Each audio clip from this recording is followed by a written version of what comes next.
নমস্কার বন্ধুরা, আমিও বাঙালি রান্নাঘরে সবাইকে স্বাগত জানাচ্ছি। আবার একটা রেসিপি আপনাদের মাঝখানে শেয়ার করতে চলেছি, সেটা হচ্ছে আমলকির আচার। তাহলে চলুন দেখে নেওয়া যাক আজকের রেসিপি। ওভেনে একটা কড়াই বসিয়ে তাতে দিয়ে দিচ্ছি খুব অল্প পরিমাণে জল আর পরিমাণ মতো চিনি। আর এদিকে কিন্তু আমলকিগুলো ভালো করে আমি চিড়ে চিড়ে নিয়েছি গাটা, মানে এটা সিদ্ধ হয়ে যাওয়ার পর বোঝা যাবে, তো যাতে ভালোভাবে টক ঝাল মিষ্টিটা এর ভিতরে ঢোকে আমলকির ভিতরে।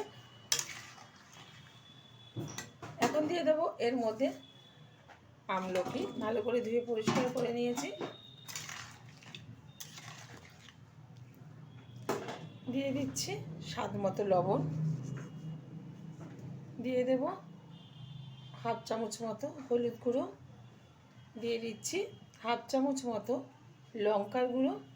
ঝালটা যার যার পছন্দ অনুযায়ী ব্যবহার করবেন, কম বেশি। এটা কিন্তু মানে শীতের সময় ঠান্ডা মানে কাশিতে খুব উপকারী আমলকি। সবসময় আমলকি কিন্তু শরীরের পক্ষে উপকারী, তো সেই কারণে আপনারা এরকমভাবে আচার বা মানে মোরগ বা জেলি যেইভাবেই হোক বানিয়ে নিলে সেটা কিন্তু খাওয়া খুব উপকারী শরীরের পক্ষে।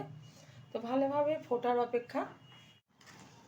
ফোটা কিন্তু শুরু হয়ে গেছে। এখন একদম লো আঁচে ঢেকে রান্না করে নেব, মানে এটা সিদ্ধ করে নেব 5 মিনিট।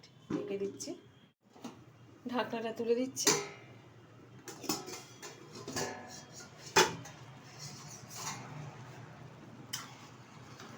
সুন্দরভাবে কিন্তু আমলকিগুলো সিদ্ধ হয়ে গেছে, আর আমি যে এই যে মাঝখান থেকে চিড়ে চিড়ে দিয়েছি সেটা দেখতেই পাচ্ছেন। আর খুব সুন্দরভাবে এর মধ্যে কিন্তু রস ঢুকে গেছে। শীতকালে সর্দি কাশি থেকে রেহাই পাওয়ার জন্য আপনারা এরকম একটা রেসিপি বাড়িতে করে নিতে পারেন। আশা করি আপনাদের ভীষণ ভালো লাগবে। এখন এর মধ্যে ভালো কালার আসার জন্য দিয়ে দিচ্ছি একটু কাশ্মীরি লঙ্কার গুঁড়ো। এটা আপনারা নাই ব্যবহার করতে পারেন, দেখা সৌন্দর্যের জন্য দিলাম।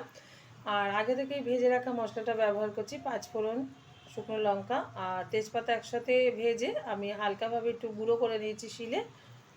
এতে কিন্তু ভীষণ ভালো টেস্ট আসে, মানে আচার থেকে। যারা জানেন না ট্রাই করবেন, আশা করি এই মশলাতে আপনাদের যে কোনো আচারই ভীষণ সুস্বাদু হবে। এবার একটু 1.5 থেকে 2 মিনিট মতো হাই আছে নেড়ে চেড়ে নেব, তাহলে কিন্তু একদম ঠিকঠাকভাবে আজকে আমলকির আচারটা তৈরি হয়ে যাবে। আমি এটা চিনি দিয়ে মানে তৈরি করেছি, আপনারা এটা কিন্তু গুড় দিয়ে তৈরি করতে পারেন।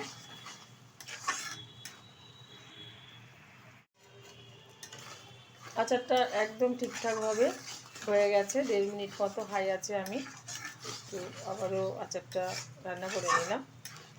এখন ওভেনটা বন্ধ করে ঠান্ডা করে তারপরে একটা জারে রেখে দেব। দেখা হবে পরের ভিডিওতে নতুন কোনো রেসিপি নিয়ে। ধন্যবাদ।